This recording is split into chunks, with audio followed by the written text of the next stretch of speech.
All right, we'll call the March 4th, 2024 meeting of the Kansas City Town Council to order, and we'll start with an opening prayer. If you'll all stand, followed by the pledge of allegiance. Heavenly Father, we come to you today, and I thank you for this opportunity to come here. And Lord, I thank you that we have a town that welcomes prayer and welcomes you. So Lord, maybe we have different relationship with you, but God, I pray that you'd be with us during this time to make different decisions and decide different things. Lord, I pray you give us the wisdom maybe to make different decisions. And Lord, whatever is best, I pray you have your hand on it and lead us in that way. Lord, it's important to include you in many things, especially things like this. And so, Lord, thank you for this opportunity, and we pray for your presence. In the name of Jesus, I pray. Amen. Amen. I pledge allegiance to the flag of the United States of America and to the republic for which it stands, one nation, under God, indivisible, with liberty and justice for all.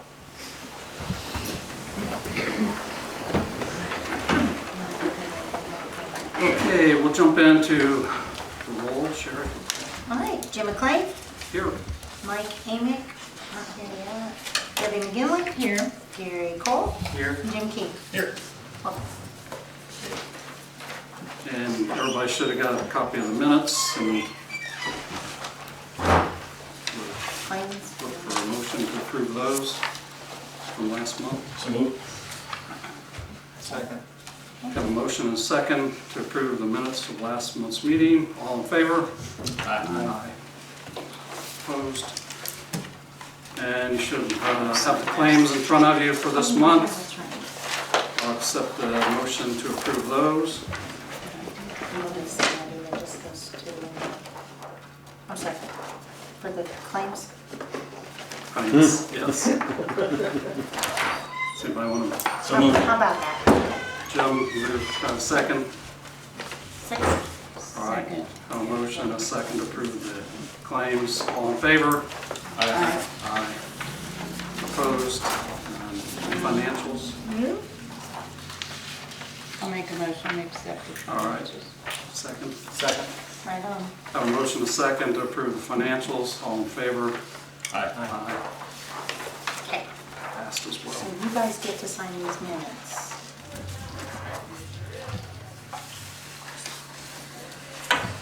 And there's no public hearing tonight, and we'll go on to a guest. You don't look like Ann Hayes, but I guess Sure not. you'll You do guys are that. stuck So with me. it's a misspelled word there, right? Yeah, it's close to that. Right, Oh, be noted that Mike's here now. yes, Mike. Mike. Present. Okay. Give me that back. So he gets to sign this. Okay, great. Got two amendments before you, council. Both of these are for the 1B project at the industrial park. I believe you'll have a copy. If not, I've brought some. Good. Amendment number one is to add the EDA funding to the project. When we initially contracted for this, we made the assumption that it would be funded SRF, not EDA. So amendment number one removes those SRF funding pieces, which were very minimal, and adds the EDA funding pieces. The big pieces are the environmental report that has to be done, and also a PER tailored for EDA. This also adds in the maintenance of that throughout the project, the design. Amendment number two takes away the water main from the EDA project. As we were developing this, packaging the project, and getting the funding mechanism selected, it didn't make sense to keep the water main in that project based on percentages, matches, lots of reasons. So this takes that water main out. Are there any questions? Happy to go into as much detail as council. As many questions as council would like.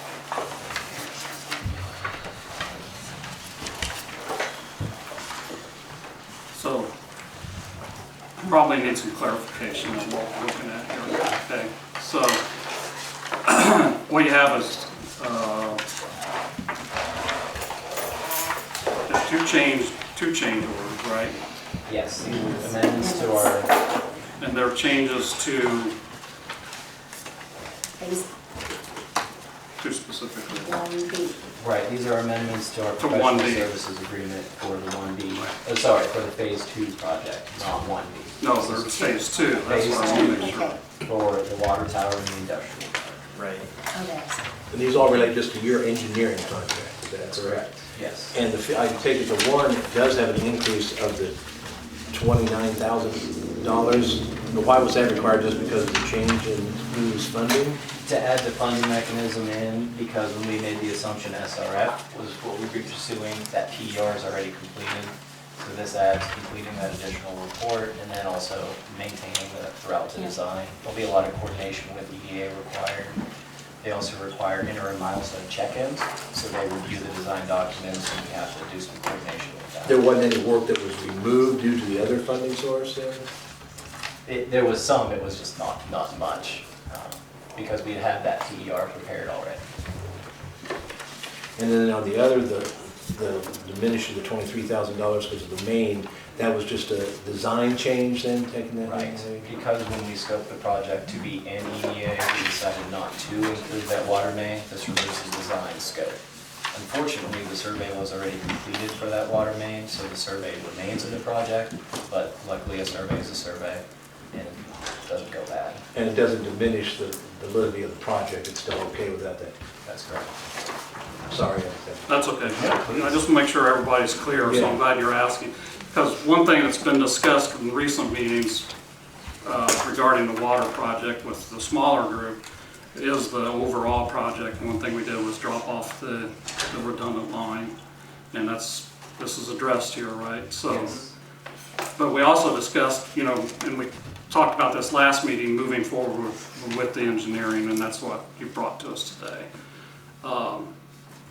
Obviously, it's still a lot of money, and that's been discussed some, and that's, I think, why Valerie is here from the EDC as well. And one thing that was discussed is the county and the EDC splitting the cost of this. And I don't know, Valerie, if you had a meeting about that yet. I know the county has not, I don't think, right? No, we did just have a board meeting this afternoon though, and I did share with the board that requests for funding could be forthcoming for the EDC to participate in the cost of front-end engineering as well as the grant administration for the EDA grant application. Right. Everyone was nodding their heads around the room. Jim was there. Wasn't any opposition to that, but I didn't have anything in terms of a cost to present to them at that time. So if we decide to go ahead and today and approve this engineering, my recommendation is we do it, kind of based on whether that funding comes from the other areas, which would be the EDC and Wayne County, where we'd split up in thirds. Contingent upon Contingent their upon agreement to that, pay the other right. 2/3. Right. Now, Valerie also talked about the EDA grant, which, Adam hit on as well. We did have to talk about, had a couple meetings with the EDA, and they are pushing very heavily for us to get an application in before April 1st.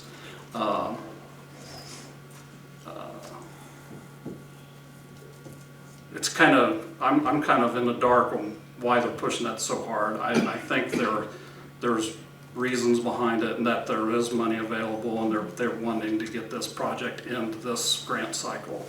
So to me, that's a positive, but we would have to hire an administrator to do that. And I think again, as Valerie hit on, the county and EDC is willing to split that cost 3 ways as well.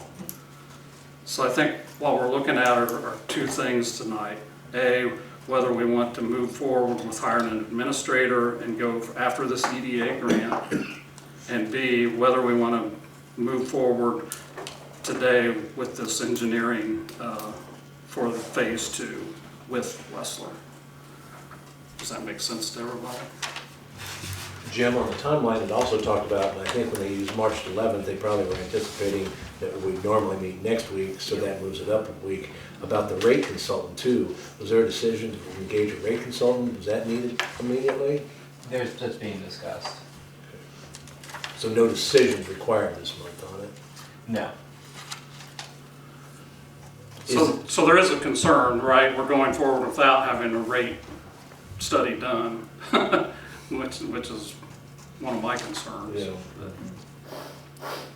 But we have to talk about that too, because we need to do a rate study as well. Because is any part of your engineering contract fee contingent upon getting funding, or is it all pretty, that they are bound by it based on your contract and these amendments? So just to clarify, because I think that's getting a little bit muddy, our original contract was to do the design, the technical work, to put the plans and specs together. This amendment makes that applicable to EDA and applies to EDA. So Wessler's already under contract to do the technical design. This is to prepare that PER and see the project through with EDA funding. So we're already contracted. to Okay, do with the EDA technical funding, piece. but contingent upon EDA funding? Yes, as we discussed with the original contract, that if EDA is not awarded, that's the time when everything is put on hold. But you'd be paid for work up until that time? Yes, I believe that's what we talked about previously. But I think the concern, Jim, that what I understand is if we do a rate study, we're going to have to, that will support the project going forward potentially. Won't we have to approve that, which could impact also the go forward of this project, which would then cause potentially, What really pushes the project forward is the EDA grant, right? If we apply for the EDA grant and we get it, we really have to go forward with the project. So, you know, so there is no question then whether, pardon me? there is no question then we would go forward. I mean, we could always back out of the grant, but there are very, very negative things that happen in that Yeah, we would case. have, if we would have, made ourselves liable for all the engineering costs or anything though, if we backed out, wouldn't we? I mean, we still have to pay all that. There's always multiple approaches That's my on how question. to go about this. Yeah, I mean, I don't want to obligate ourselves to something if we don't have to before we know. Yeah, Yeah. we need some way to make a decision, I think. We need some information before we make that decision. There's always multiple approaches on how to move a project forward. Me, as the engineer, my approach is the most conservative, slow, safest approach humanly possible. Most people don't like that because it takes a while to move forward, because I don't like taking risks. If it was my project to move forward, I'd confirm everything every step of the way. Before we'd apply to EDA, I'd want to know what that could look like to the ratepayers. However, here, we're being put in a situation where EDA is saying, you should apply for something for reasons we can't tell you why. Now, me personally, I don't know anything about EDA, but I know funding agencies, when they promise things and don't tell you what, there's normally something behind that. So I wanted to bring that up to say there's a lot of different paces we can move this forward. I think there's just different risks that have to be balanced at this point and what makes the most sense for the town. Does it make the most sense to giddy up and hit this April submittal and take that risk? Or should we wait to further identify these pieces as we move through the project? So I can address the timeline a little bit. When we first started meeting with EDA back in December, we were told that the grant program that best suited this project was a rolling basis. You can apply at any time.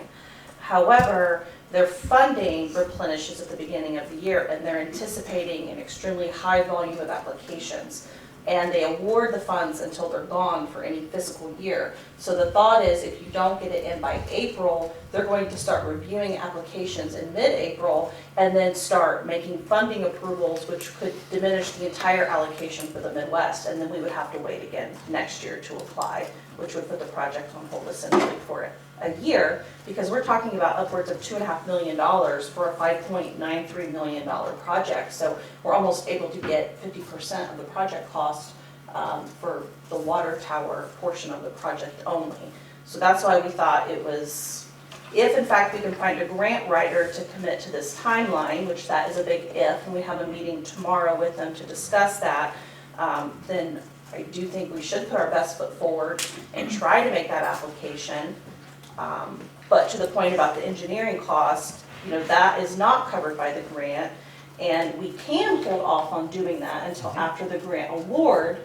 However, the county and the EDC, that's why we thought we would take that risk with you by splitting that cost 3 ways potentially, so that we can accelerate the project, right? So we're not waiting for 3 or 4 months before actually starting the engineering.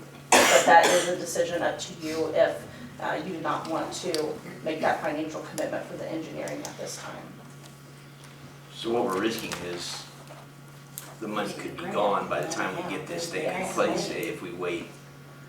And we have a very competitive application. We're being highly encouraged to participate, especially since when the park was established, I want to say around 2000, 2001, does that sound right? And we actually applied for and were awarded an EDA grant for $1 million to put towards the initial infrastructure of the park. And so the EDA likes to see projects coming back later on. We have 3 tenants with several hundred jobs out there, multi-millions of dollars investment to demonstrate success. And throughout this process, we'll be working with the park tenants to also express their support of the project moving forward. So, making some assumptions here, if we're looking at around $6 million project and $2.5 million from the EDA, and we're still at $3.5 million, then, and that still is gonna have to be financed or something. And the problem is, you know, if we say, well, if it's $3 million, we have to finance it, we're gonna have to go to our customers there and have them pay for it. So, you know, that's an issue too, you know, and obviously we want that piece of pie to be as low as possible Exactly. to I guess, reduce the pain or whatever to the customers. And I don't know if anybody has thoughts there. But it's also there's two sides of the coin. To me, one is we're making an investment in the future of our community and the support of the jobs that are there now, let alone the ones that will come. And if we delay this, that water tower will be built out years from now, potentially. We have a hold on moving new tenants into the water, or until the industrial park, until we have the water situation figured out, from what I understand. Well, I confirmed with Adam a couple calls ago, we talk frequently about that very thing, and we do have water capacity at the park to be able to support new tenants. But the amount of water available for fire suppression could be a concern to future companies. And so getting your fire rating, and when they ask about fire suppression, that could be a cause of concern for a larger entity and could, deter them from investing in that park. So yes, on one hand, we do have capacity, on the other hand, it's the fire suppression. Does that take into account Sugar Creek's growth? Potential growth? It does not, and so Yeah. that will They're gonna continue use to a lot more diminish water. that. And we hope they do. Yeah. Right. For positive reasons as well as for their business reasons. Right. So that's one side of the coin, is the forward-looking opportunity. The other side of the coin, Jim, is you've been representing, not representing, but discussing quickly, is there is an impact to the customers of our water service potentially on a rate increase that we don't know the answer to. That we don't know what the size of that might be. And we have we know it's bounded. There's some, it's not unknown if we had an expert in place, but we don't have that expert in place yet. And So so how many customers do we have? Like 1,000, right out of 1,000 customers? Out there? No, total. I mean, because if we go across, it would be across. No. would it just be for the It's customers? just for the In customers. town, in So a town rate we're study, gonna have okay, so increase. So just be a rate for- study wouldn't tell us anything about the future either if we get additional tenants out there. So, it could be spread out more than it is right now. But we probably won't get any additional tenants. Do we have any if don't do indications? this, so. Do we have any, on that line, do we have any indications from Sugar Creek on there as the primary user of the utility, what their thoughts are? Will we be trying to ascertain that in the next few weeks? Yes, As that's a part of the this. next step for the EDC, to start engaging our large water users out there with the town to have these discussions. So who pays the cost? Is it the residents of Cambridge City? No, for No, the it- industrial park. Industrial That park. was- And Yeah, that's the- my and the question. is that- interchange, right? They're on the same water system, and all the commercial customers on the Yes. interchange, correct? So they'll pay the Cambridge City residents, We've will already not. had an increase, So, yeah, okay. in town, we've already had a rate study and we were increased. Okay, so that's good news. Yeah, So, I mean, that was So a this concern. would Good just, news. this would just be out of the industrial Out park. the and the industrial park. users.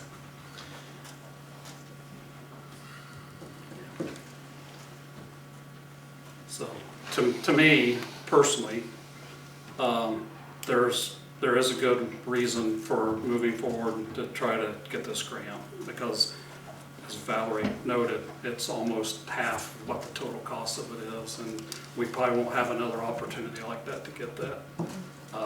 The engineering cost is a big chunk of money, and it's worrisome that, you know, moving forward without knowing we're going to get this grant, to cut that from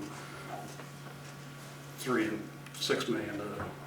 There's a middle ground, you know, we can giddy up to submit this application and then wait and see if we're awarded, and then jump on engineering. Now, that's not as aggressive as the timeline could be, but that might be a compromise that lets us pursue this funding without being too aggressive getting into this more than we want. You don't need the engineering for the grant. No, well, you need the amendment, number one, to do the PER, but I don't need to finish designing any of this. I can start And in right the now. meantime, we could do a rate study as well, right? So, Yes. Yeah. although I thought the county would only partner with us if we did go ahead with engineering right now, so there's not a delay. I don't think that's the case. You do. We would assist with grant administration as well, if that's Okay. needed. That wasn't the indication I got. So that would change some of these dates on this timeline though, if we push the engineering back. It would, yep.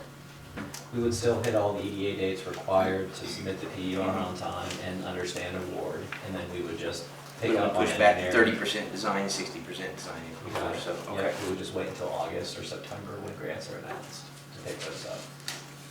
So if we do that, it would only be amendment 1, amendment 2 would not be adopted? I still think it would make sense to approve Amendment 2, because really what these two amendments do is right-size the scope to the new project. We still drop out this water main. There's no intent to pursue this water main at this time, since we are pursuing the EDA project. Yeah, since phase 2 reduces cost, we wouldn't mind taking that one. That's why I figured both at the same time would make sense. Okay.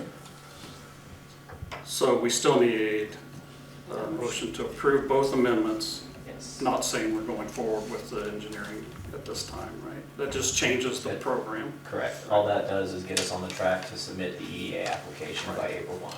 Then do they need a separate motion to actually proceed with the EDA application? Correct. Yeah, I think so, because Yeah.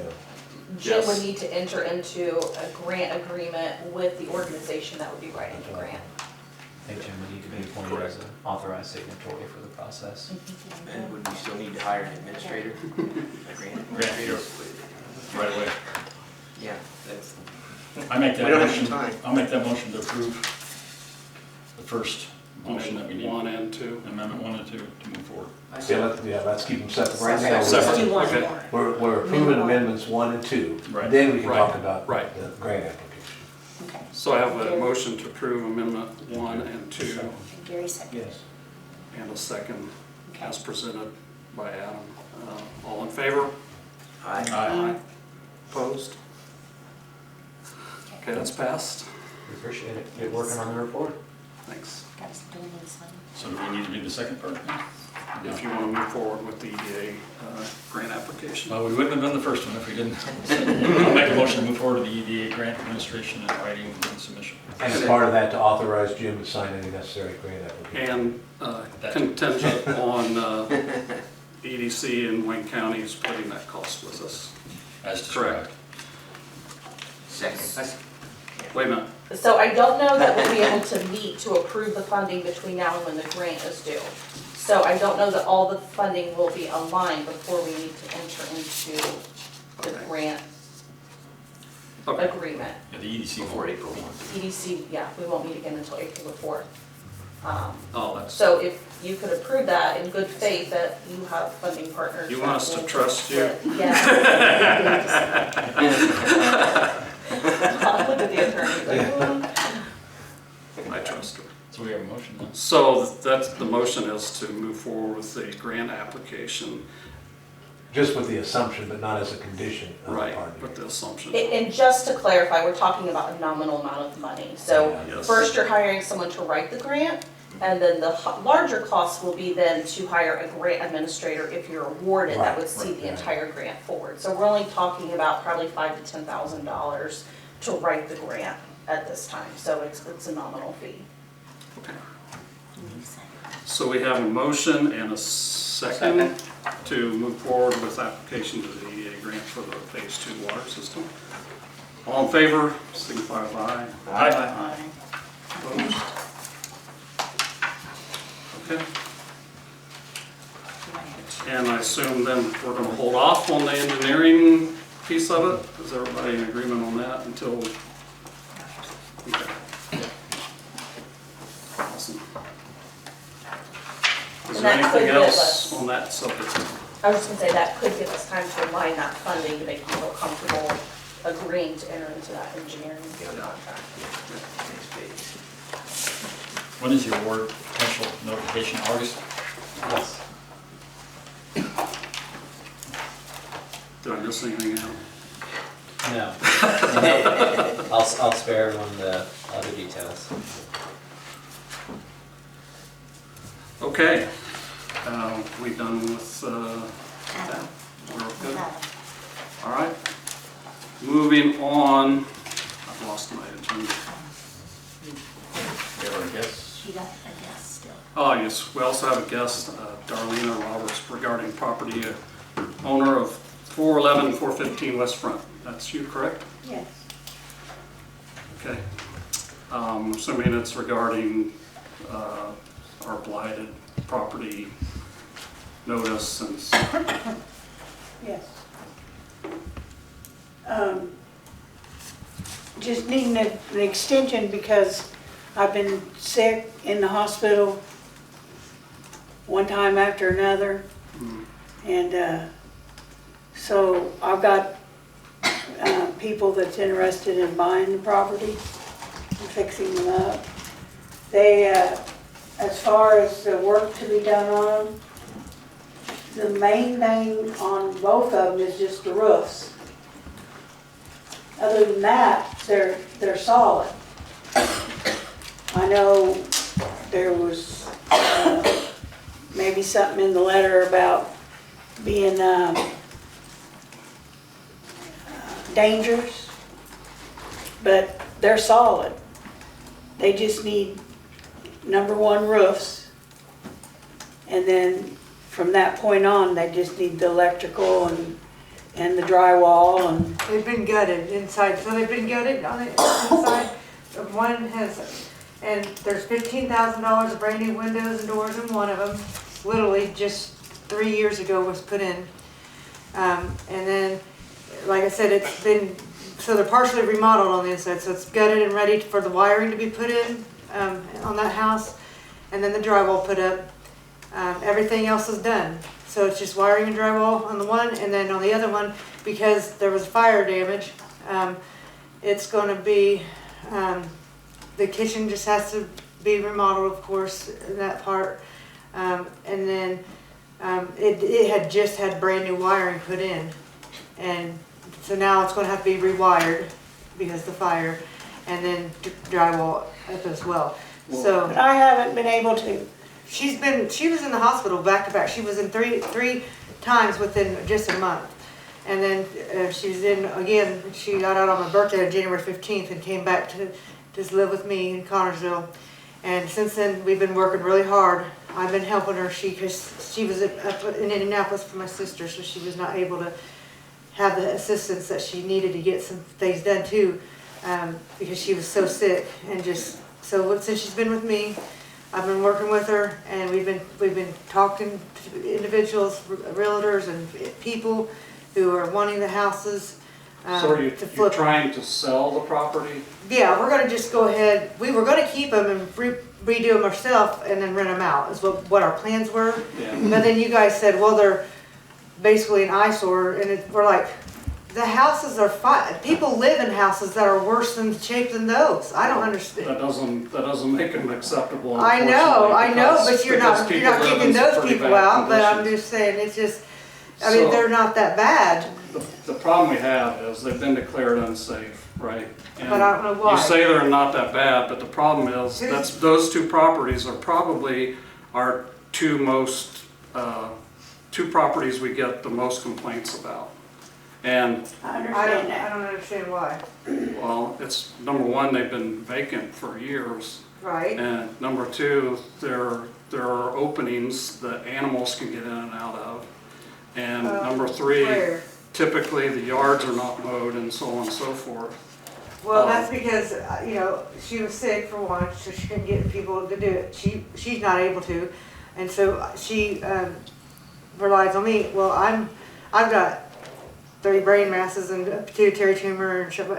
I'm a sick person too, so I was not able to get there sometimes, and so we got somebody who's has been helping.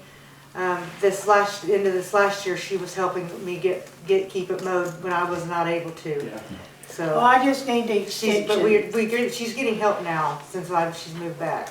Mr. President, if my notes serve me right in my memory, I think in January, this board upheld the determination of an unsafe and ordered removal of Correct. property. And so that would have to be rescinded if you gave them time to do something other than removal. And I think we were talking about getting bids to see what the cost for the town would be if you had to remove it rather than the property owner. They're good worth houses. fixing up. They are good houses. And I've got people that's wanting to buy them. I just need that extension to where I can get them sold. So how long extension are you looking for? I don't know how long of an extension, or I don't know how long of time you gave me in the first place. Like I said, I've been in the, Was it 90 days? I think it was 90 days. I forget what, but that was clear back last year when those initially letters were wrote. was it like 90 days? It might, 60 or 90 days, I think is what the initial. But I mean, So I think, it's gonna, I think at we least gotta have 90 days. At least 90 days, because you're gonna have to have, because we're gonna have to have lawyers put in place and get the paperwork all drawn up and things like that. The one guy, Or the realtor he sold. needs to get in. I mean, a house takes at least a month to sell. If you go buy a house, the paperwork and all that kind of stuff takes at least 30 to 60 days. Sometimes, it'll take longer depending on the home. And so, I mean, you gotta think, we gotta get. And then Get what we things need to going. know is, So, I guess what we need to know also is that, so if somebody does buy it, then you want to see progress, them putting on a roof and getting in there and remodeling it. Well, right now, the way it stands, if somebody buys it, they're still under the same ruling that we've given you, I believe. Yeah, our order will be recorded. It's not been yet, but it's anticipated within the next week because we were waiting for this. She was on the agenda and did not appear last month's meeting, so we put it on the table. yeah, she was in the hospital. Every time you guys have had one, We- she's been in the We hospital. tabled that, and so, but ultimately, yes, that order would be recorded and any property owner would take it subject to an order requiring its removal, not fixing it. So for us to give you more time, we'd have to rescind that. Yeah, or modify it. Okay, And fine. But the new buyer would have to be notified of all requirements. Right. Right, and that's what we're saying. Okay, so Whatever. say you give us 180 days or something, I don't know, whatever, however many days. Say you give us so many days, then the buyer would have, blank days we would have to know in it. Okay, I think we should say how long the buyer or how long they would have then to have progress shown. That's what she's saying. If you give us a certain amount, yes, we're gonna make them aware, okay? But then how many days do they have to have progress seen of some sort in the home? The one guy who wants, and he's pretty set on buying it, is somebody from here in Cambridge City.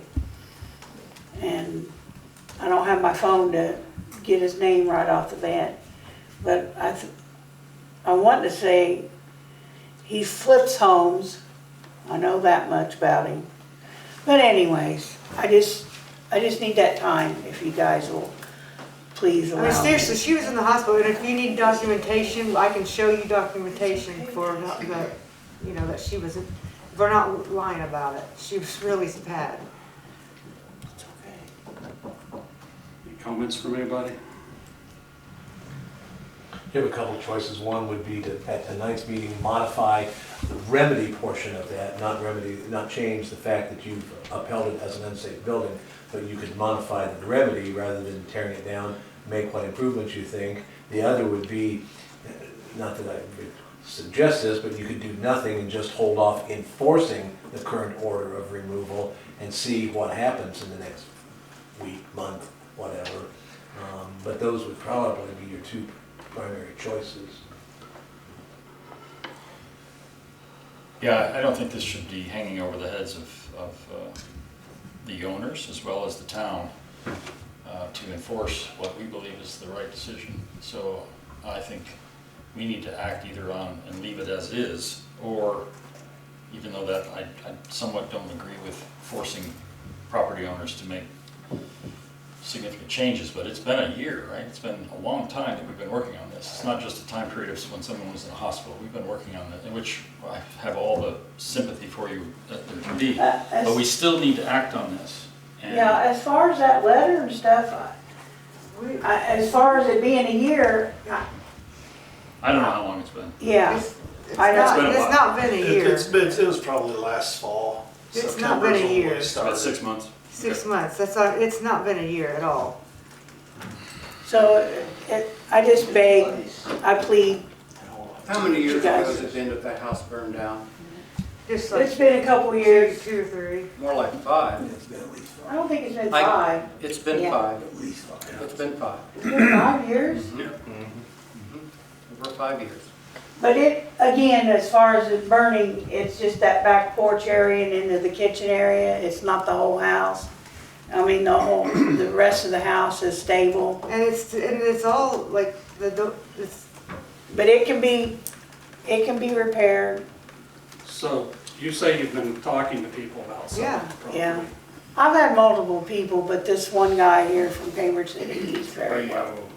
Are you doing just a personal sale, not going through a realtor or anything like this? Not through a realtor. Well, it shouldn't Like a quick It shouldn't take that long to sell, I mean, honestly. Yeah. And Well, I they said guess, they were trying to sell. Have they listed it? No. Have they put it for sale sign by owner?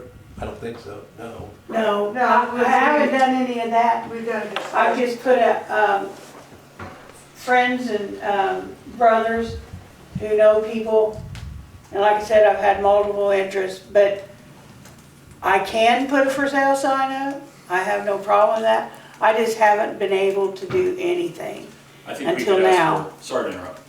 That's okay. I would think if at most we would say purchase agreement by the next meeting and we're done, if they don't have that. It doesn't have to be a concluded sale, it could just be a purchase agreement, letter of purchase or whatever. Yeah, a letter of intent That's- of some sort. So are you wanting to change your order about tearing it down, or just leaving that on hold and saying, we're gonna table this before you enforce anything and give them a month to get a purchase agreement? My thought would be anyone that purchased it would have to do a lot of investigation of whether they want to tear it down and rebuild. so you're talking about Or changing the remedy, Just, right? yeah. So you do wanna change the remedy right No, I'm now? talking about not changing the remedy, Not changing just the- giving them time. The So- new buyer has to So the make, record will still show the order that it's to be removed. But you would invite a discussion with the new owner if they bring a purchase agreement in next month. yes. Yeah, with a plan of some Yeah. sort Yes. that we can look I at. don't, she's telling me to be quiet, but I do not, on the one house that had the new windows and every doors, I don't see where you guys are saying that there's animals and things to get into that one. The fire one, possibly because of fire damage, but the one home, I know that you're grouping them together, and they're two separate entities, okay? So, with the one with the new doors and windows, why would a person put new doors and windows if there's big holes and openings into the home? If there is, it's, I don't know Well, where it there's is. also every chance that you may sell the one and not sell the other, and the other one has to exercise the remedy we have in place, and the other one you might sell, and then Right. that's a discussion with the buyer. Yeah, That's, he's So- wanting both of them. okay, but then, no. But if we sell them as separate, then it's, they're sold separate regardless. Regardless, it's, we can make sure that there's a purchase agreement by the next meeting. That we would have probably no problem with that. April 16th, Yeah, we moved it back. April So 16th. for clarification purposes, I would think the motion is to table the enforcement of. It was an the idea, order. but go ahead with the To table the enforcement of the order for a month, to give them the time to bring in the purchase agreement, and that you would be willing to consider a purchase agreement and any plan that that new buyer has, to then, at that point, if that plan makes sense, to modify the order at that time. And the buyer is in the meeting next. So the buyer would have to bring the Yeah. plan Yeah. to us as well. Yeah. They would have to have. Does that kind of See, follow? what you- that's pretty quick for, I think the plan should be able to be put in by the following meeting. I think that if purchase agreement by the next meeting and then. If he's buying it, he should already have some kind of If idea he's what buying it, he's he going knows to what do he with it. wants to do, or he or she knows what they want to do. April Next meeting. 16th, I think That's should it. be the That's deadline. 40 It's a month some and a half. days. That's Yeah. it. Yeah, let's see, is that right, April 16th, I believe it is. Does somebody want to make that motion as Bob stated? Yes. I think it's the only chance the owners and we have to come to some compromise, unless there's another opinion. I mean, I don't want to stop I don't discussion. want to rescind our we already made that decision. I don't want to change that. So I we can agree. just push it back and just we're kind of tabling it until we Tabling. see some kind of progress forward and makes it a purchase Not until, agreement. not just see it. Yeah. If we don't have It's it, in writing. Yes, Then it's, we go forward with whatever the Right. we need remedy to see is. the purchase agreement or whatever they have, a quick deed or whatever. And the owner has to be here in that meeting, the future owner with a Yes. plan of action. Right. Okay, I think that's reasonable. all It's right, tough, but it's reasonable. all right. And the next meeting is Because a if they little flip bit later. later, they know how to do this. Yeah. Next meeting is a little bit later, it's April 16th. You need to vote on that. You- There's been a motion. Yeah, you had a motion. I'll make that motion. I'll second that motion. Okay, have a motion and a second, as Bob stated. I don't know if I can read it all. You're just tabling enforcement of that until next month's meeting to give the property owner time to come in with a legitimate purchase agreement that has some plan with it on what to do with the property. Correct.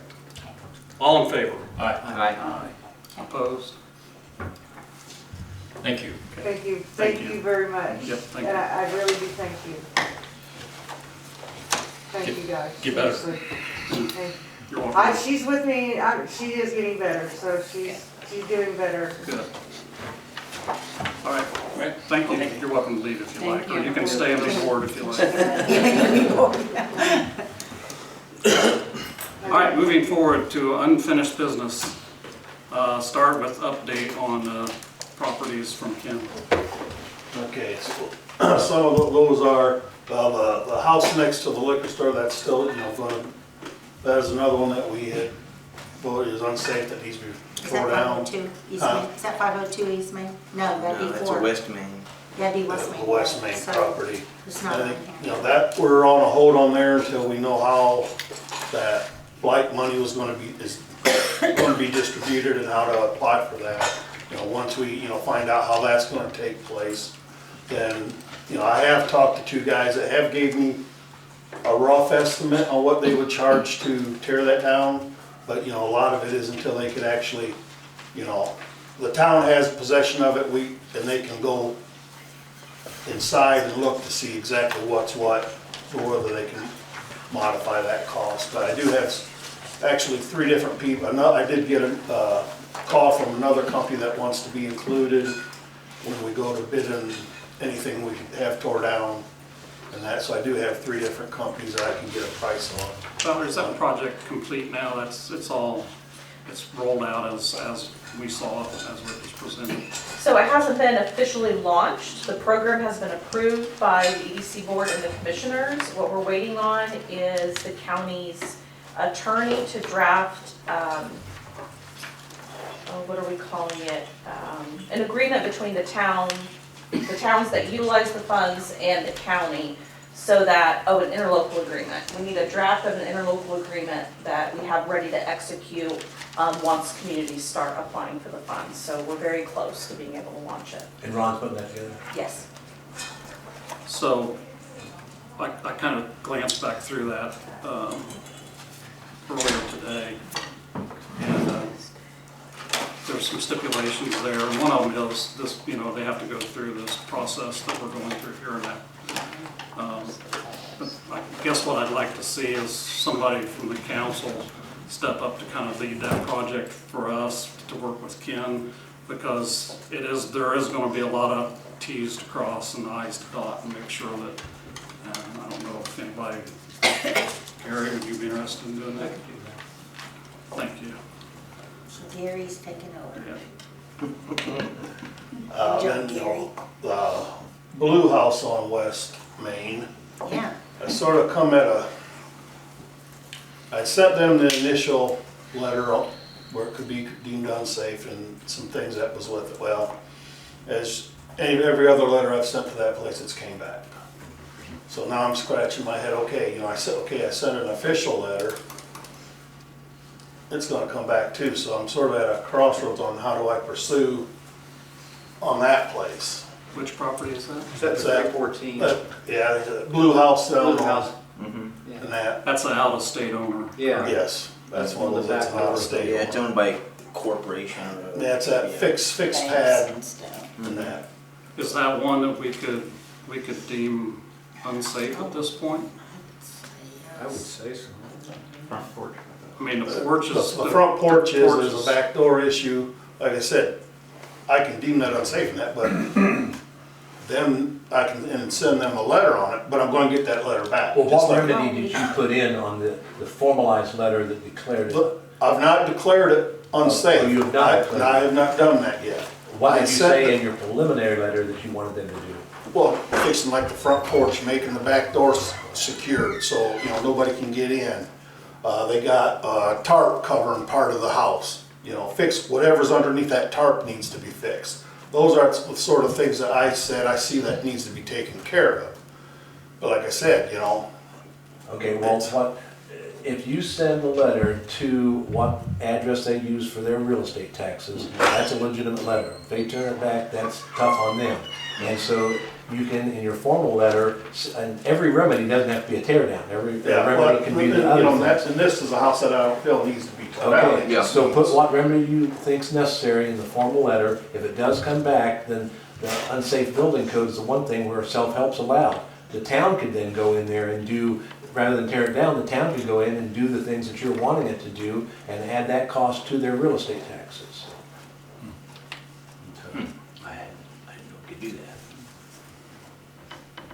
Yeah, because it's no different than the town going in and tearing it down all together as a self-help. So unless you breach the peace, I mean, you can't, if somebody's in there, you might have to get a court order. Is it occupied? No. I don't think it was. It's another one that's been So vacant for you could, years. if you feel like whatever that repairs is required, the town does it, we bill them, add it to their taxes and go from there.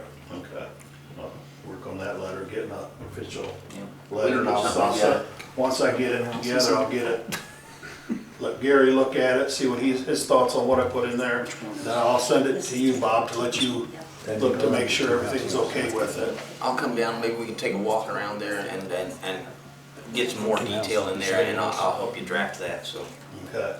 So as a public point, when a blighted property has to be removed by whatever means we put in place, the owner bears the burden of that cost at their next tax?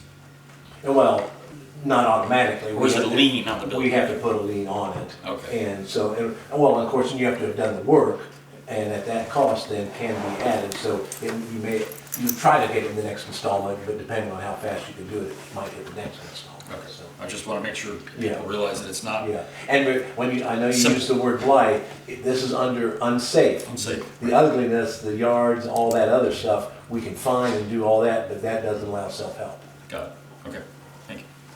Helpful. Then the one house that I had sent a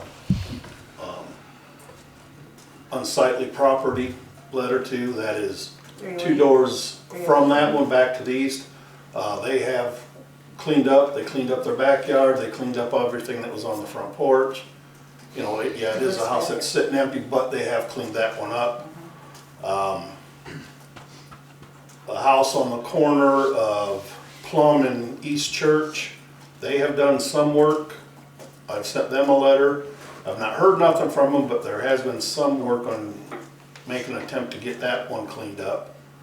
The other one on Plum Street, I have taken, I sent her a letter and told her there were a few things I would like to see removed. There were some car parts pallet sitting in the That's on backyard. North and that. Plum. North Yeah, Plum, right there on the Plum. corner. Yeah. I sent her a letter asking, for that kind of stuff to be removed.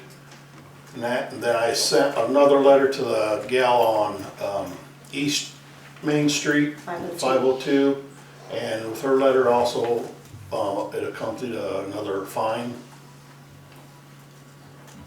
She's paid one fine. Yeah.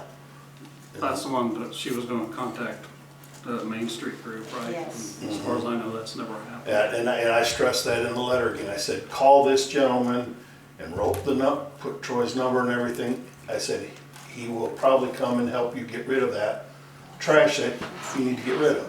So, but like I said, I did give her a citation for another fine on that one.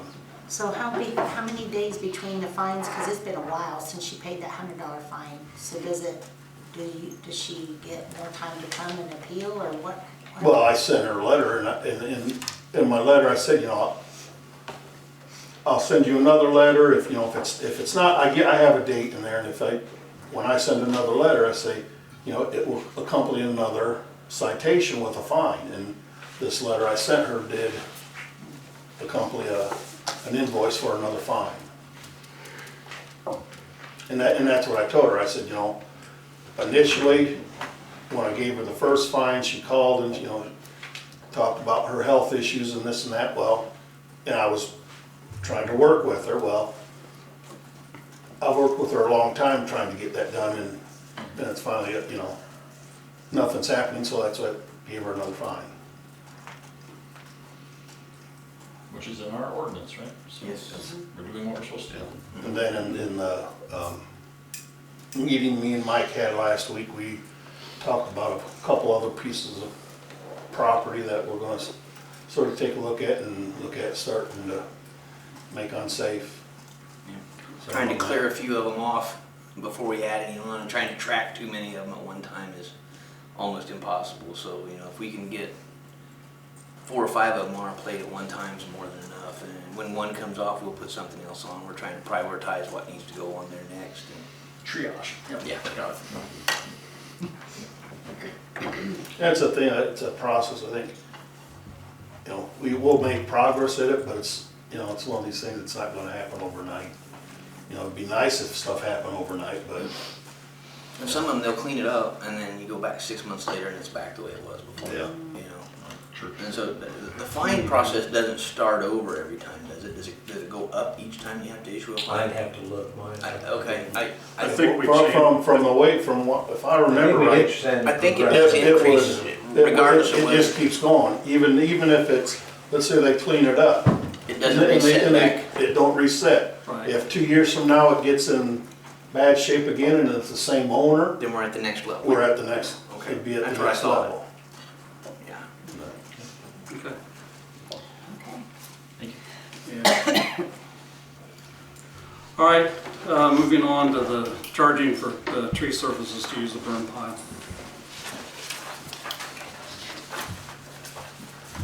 I think this is what everybody had in mind, to take a look at this. We had discussed, and it's showing under the cemetery chapter in your town code, because that's where I think your lot is located, and it says that you have historically allowed citizens the ability to bring brush to a portion of the property, and you want to be more specific in those requirements. Therefore, so long as that area is not needed for cemetery expansion, that's the first thing, you will allow citizens of the town, so it's not outsiders, to bring and dispose of brush, and it has to be from properties located within the town, can't be outside of town properties, in that designated area of the cemetery. You're not going to charge a cost for a citizen who's personally bringing brush from their own property.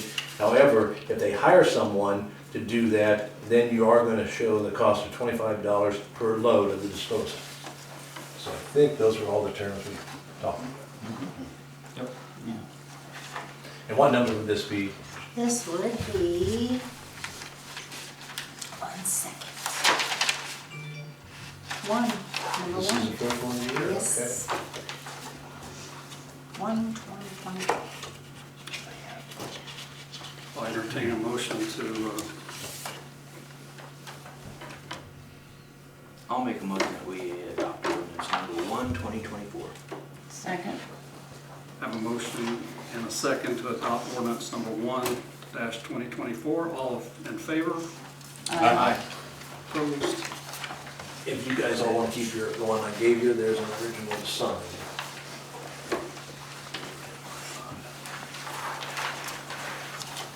As that goes on, we'll move on to the new electrical ordinance. Yeah, as I put in my email to you, I didn't get that as a fourth thing this earlier meeting this month, kind of caught me off guard, and so I did not get that. You got here quick.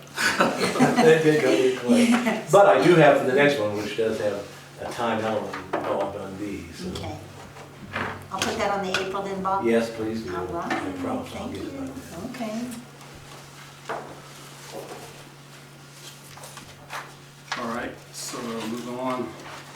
RV parking and more during the eclipse. This I put together from a list of items that Jim and his committee so wonderfully put together. And hopefully this has terms in it that are acceptable. And I'll get one.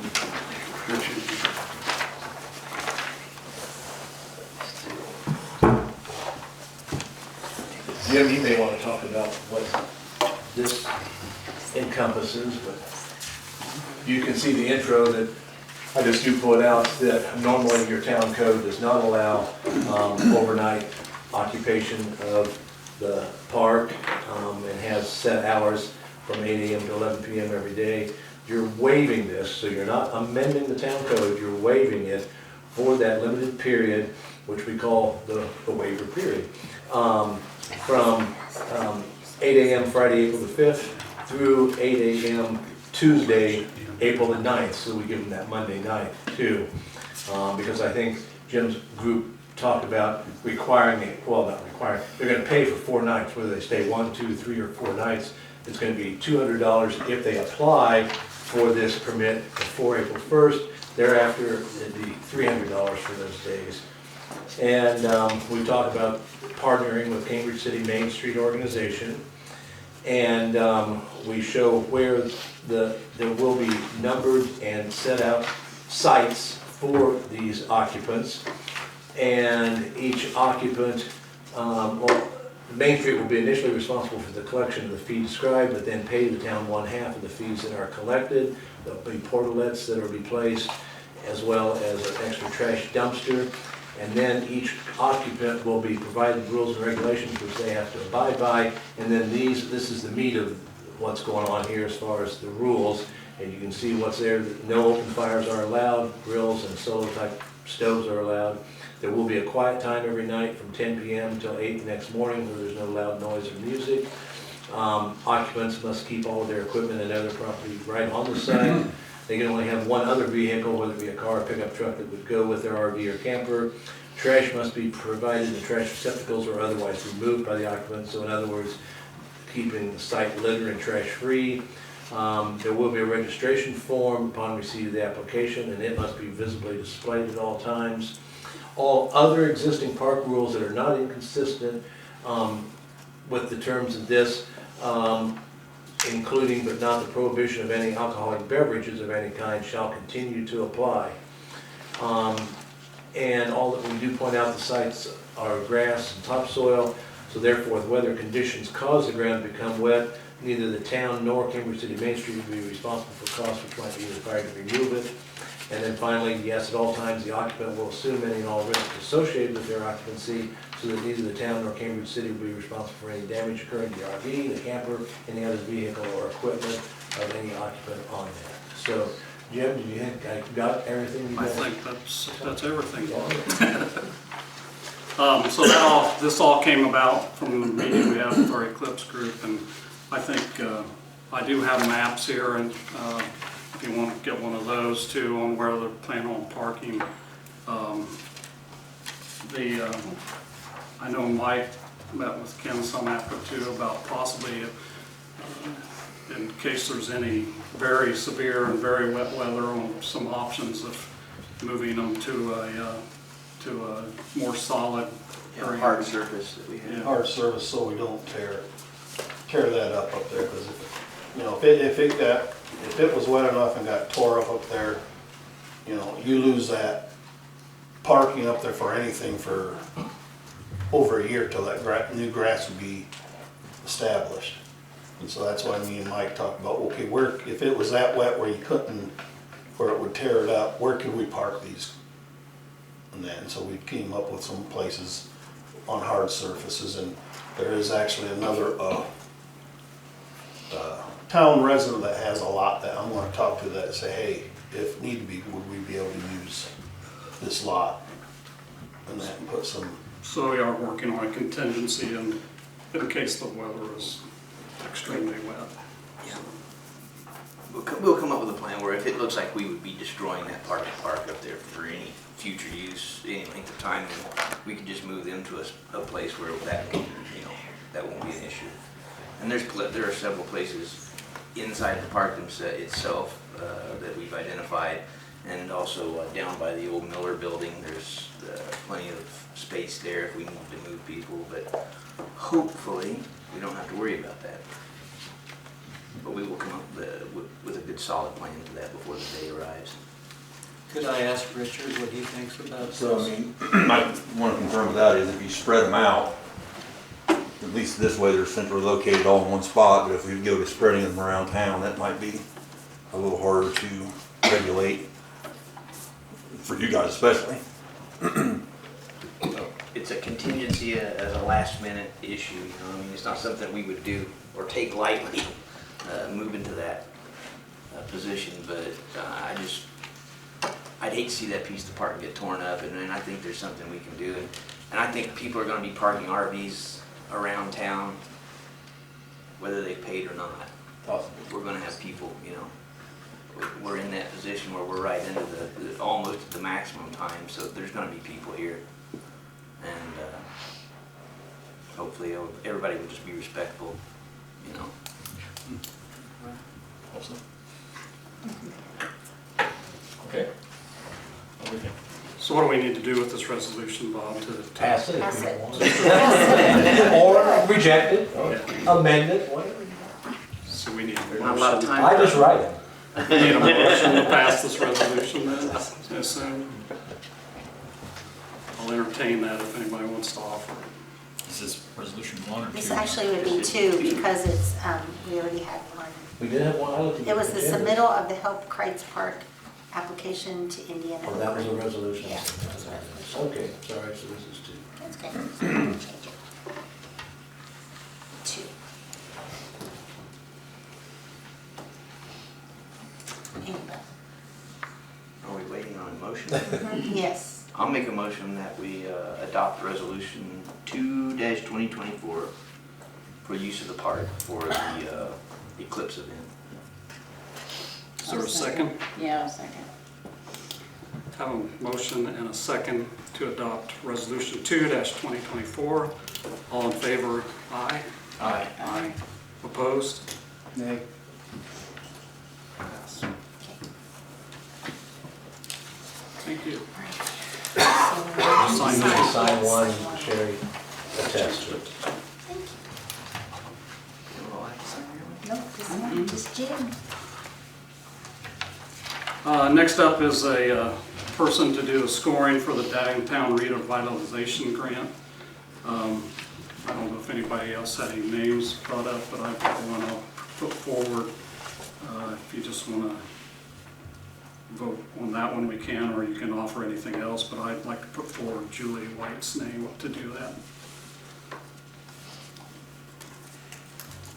Does anybody else? You want to do it? Yes. Okay. That's why she's here. That's why she's here. I Okay. think we can just name her to do that without any kind of formal motion, Bob. I think he said he wanted a motion, didn't he? Yeah, I think he said that, yeah. So So I we put need the a name motion. up. Okay, Who wants to make that motion? So moved. okay. Second. Got a motion, a second, to assign Julie White to be our representative for the scoring on the downtown revitalization grants. All in favor? Aye. Aye. Opposed? So just need to Thank let you, him Julie. know, I'll let Jeff know tomorrow. Right, thanks, Julie. Next up is the Creating Places grant, which you hit on Resolution 1. And Stacy, you want to talk about that, or you want us, what do you want to do? Why don't you start, and then if there are things Okay. that I need to fill in specifically that can give a better overview. Do you want me to, or you want to, Debbie? Go ahead. Right here is what we're looking at, so go for it.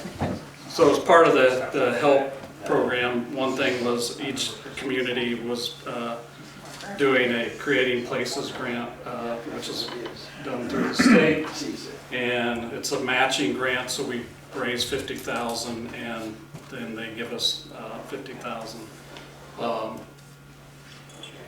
We did decide to go on with that. This is the design that's been presented that the group has decided to go with.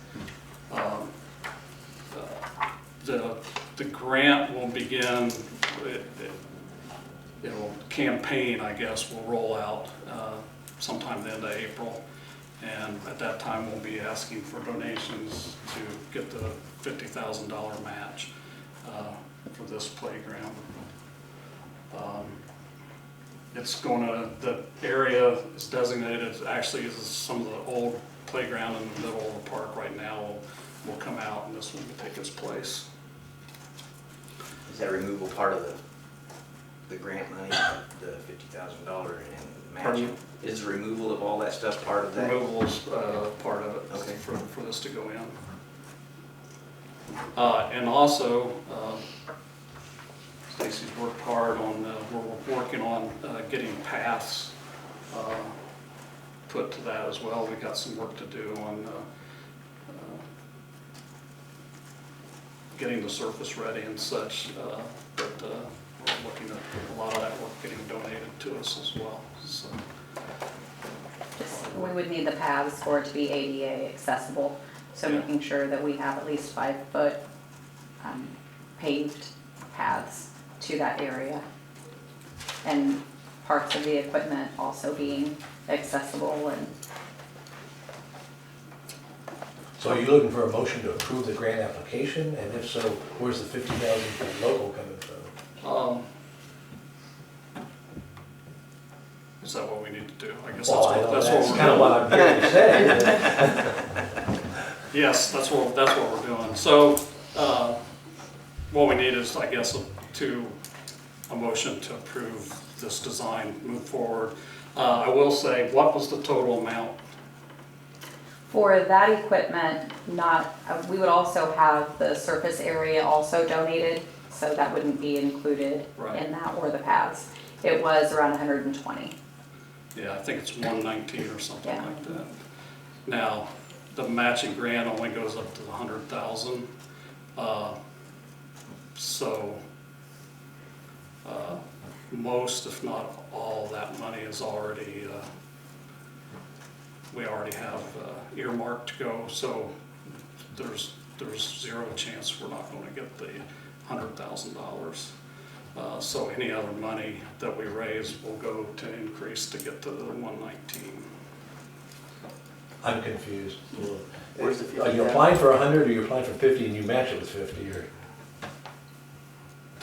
We're applying for $50,000 matching grant, so the total project is $100,000. Oh, then more than 119, I mean, is the town gonna have to come up with Well, that's extra what 19? the park committee is proposing, a $119,000 project. But the grant will only be For 50. 50. So again, where's that 69,000 coming from? Well, 50,000 is the matching part that we do make to get the $50,000 grant. Well, I know that's what you're having to put up, but Where's where's it- it coming Where do we get the from? 50,000? There are numerous different commitments already been made. So the EDC, the Wayne County Foundation, Wayne County government are each giving $10,000 to get you to 30. Sugar Creek's made a commitment. First Bank Richmond's made a commitment, and there are numerous other organizations. coming- This is different than that other park project, this one, isn't it, or is this part of the Yeah, that's same? the venue. That's. It's different. No, that's different different. project. That's- Yeah, that's a different. That's what I thought, so this is a new one that they're being Yeah. talked about. Yes, so Jeff Plaster has worked really hard to make sure that there are earmarks to get you to that $50,000 match. So then there'll be a public campaign that you can raise above and beyond that $50,000 from members of the Cambridge City community. For that extra 19,000. Yes. So to answer your question, of that 69, there's already, it's a little over 50,000, it's already earmarked. It's already been committed, you mean? Yes. Yes. We're just waiting for the campaign to launch. No, we're not having write to the dip checks. in some other part of our budgetary money. So the other 19,000 will come Hopefully from other donors to the, Ideally. yes, But if we ideally. You're always a naysayer, Bob. Because we know it's in the budget. It's not that. So you really think you'll get that other 19,000 to make the 69,000 that we need? Because we got 50 almost. You Yeah. think the 19 will get? We'll get it. Yeah. Look, see, Debbie said we'll get it. Okay. I think Twist some arms. absolutely Yeah. we will get it, yes. We'll get it. I mean, anybody that's gone through our park knows that we need to do work in our park, and this is a good start. And then as we go, we can add equipment to it, you know, add more walking paths or whatever we need to do, but we have to start, you know. It's not gonna burn up our entire park budget for the No. year. So I guess what I'm looking for is a motion to approve a $119,000 park project, of which 100,000 will be, Basically already been covered. come from the matching grant, and the rest will be raised to the patronicity as well. And with the authority to apply for the grant, Yes, which I take has not been done yet. no, it is not. Okay. We haven't voted I on would it. just make that part of your motion. So moved. Second. Have a motion and a second to apply for the grant and approve this park project as presented. All in favor? Aye. Aye. Opposed? A lot of good work, thank you. By the committee. Next is the Pershing fire contract. Okay, I called Pershing and let them know that they still owed us $1,000 from last year's contract after they all had signed saying they would do the $3,000. Well then, their president called me and said they will pay the $1,000, which they did, but then I gave each of you a copy of what he would like, and he wants to freeze the $3,000 for the next 5 years and not raise their contract. So that first sheet I gave you was, it doesn't have a date, but several years ago, Nathan had came up with this increase that he thought would help with the amount that it would cost for gas and the manpower to go on the contracts. And if we have followed this by now, let's see, they should be up to at least, is that right, 4,100? So, and the 3,000, this is their first year they paid. Last year was their first year they paid 3,000. We kept them at 2,000 for several for a years, long time. and then now they would like to keep it at 3,000 for the next 5 years.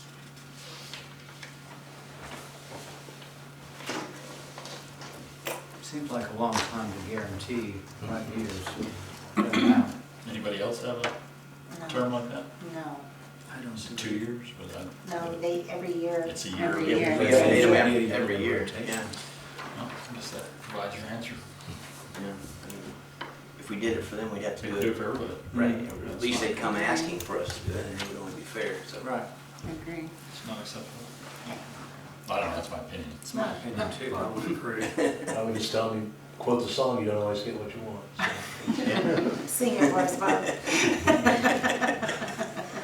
Oh, rock and roll. But we would be agreeing to 1 year at 3,000. With, Well, you've already, you've already For this- approved this this year's year. contract. okay, Yeah. so the Yeah. next year we would be negotiating. Yep, that's right. Yes. Or, okay. So we're not going to present a 5-year contract. No. So we don't, No, you don't do anything. I'll let them know. Next shows the reminder that the April council meeting will be April 16th due Yes. to, Eclipse. due eclipse to the night. eclipse. And it's on a Tuesday. So don't everybody forget that one. April 16th on a Tuesday. Yay. Okay.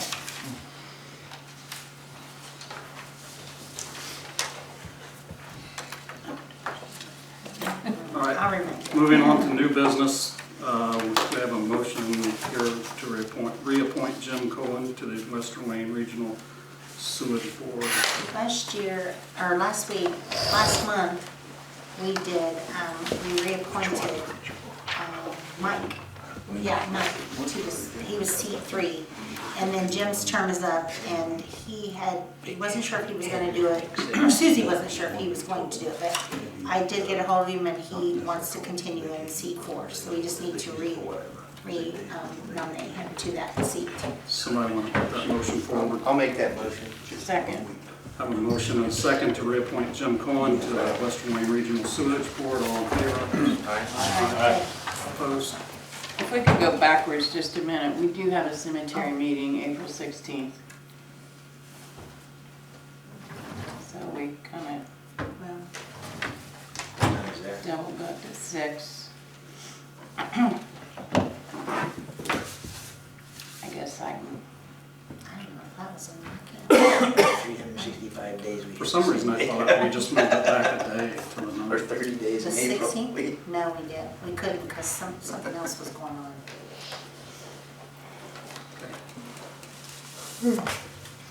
So what's the question? We can't have 2 meetings. One of on them the has to 16th. Oh, if there is another meeting. Yeah, cemetery meeting's the same night. Is that a difficult meeting to move?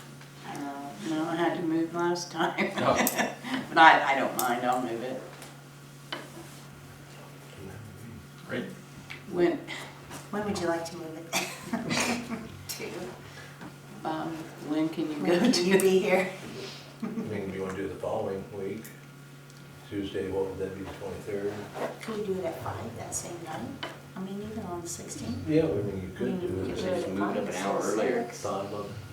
Well, I don't Don't know, last- can everybody get there? I don't on the know, so I was cemetery? trying to think. I don't know, Steve Brower and I'm not sure they can all That's get there. right. Sora. We can. Steve Sword. 6 o'clock, yeah. why couldn't council meet on that Monday night? I think it was you. Oh. I think it was you that couldn't be there on that Monday, is why we moved it to the Tuesday. Huh, Remember? I don't remember. Maybe so. No, I think Steve's. Oh, I remember we talked about it, yeah. I'll check. You better check your. But there must have been a reason. Had to so- be. I was thinking it was Tuesday because he's already in his office on Tuesday is what I was thinking. I may be That's wrong. why we picked Tuesdays I was for the thinking that's what it cemetery was, meeting too. Anyway, if there's not a game, we can do that Monday. It's tax day. We had a reason. We had a reason, yeah. It's not a game. But I was trying to think, was there some other event on the 15th that somebody had a problem with? There was a reason, I just don't know what it was. It's probably That's Final why Four we went to the championship. 16th. I know, probably so. Yeah, it could be. That might be why. That's it, that's what it is, I'm sure of that. What's the date? That's what, we want to be there one day. Well, April 15th is tax day, if Yeah. that makes any difference. Yeah, that's what I said. So Well, we're keeping it the 16th? Let's see this, let's Maybe keep it go the about $4,000, 16th and then, We can look Can at we a different date for the can you do the cemetery. 23rd for the cemetery? Yeah. In fact, there are sometimes we don't even, we waive that quarterly meeting if there's nothing on the agenda. I don't think there's anything on the well, agenda. let's. I'm just all in wait. favor of Yeah. waiving it. Okay, we can do that. Alright. That was That was easy. settled. Okay, good. Are we good? Yeah, we're I think good. so. Best of all. Okay, yeah. Whew. Okay, so All right. cemetery's out. Moving on. Rumpke, additional cost for trash pickup on Eclipse weekend. Right, I had a meeting with Dusty. I personally didn't even think about the trash pickup. They are going to be in town. Their contract with us says that they cannot be in town on Monday trash day until 7 a.m. However, with the amount of people that they're anticipating being here, they're going to be picking up trash at midnight on Sunday night. So everyone will need to get their trash out. Then And I'll send a reach alert and try to, just keep talking about it to get it out there so that people will have their trash out. So then, we have 3 dumpsters in town, one at the fire station, 2 at the Miller Building. They're both at the Miller One's Building. Now, one, going to be during in the the park. summer, the one's down at the park. And so they're going to pick up, they're going to charge us, but it'll be a pickup for the additional days on Friday, Saturday, Sunday, and then Monday to pick up the trash. And are those 2 yards or 4 yards? Do you know how big they are? But, and then, okay, let's say if it's a 4 yard, it'll be an additional $114 a night for them to come in and pick up Per dumpster per dumpster. for 4 nights.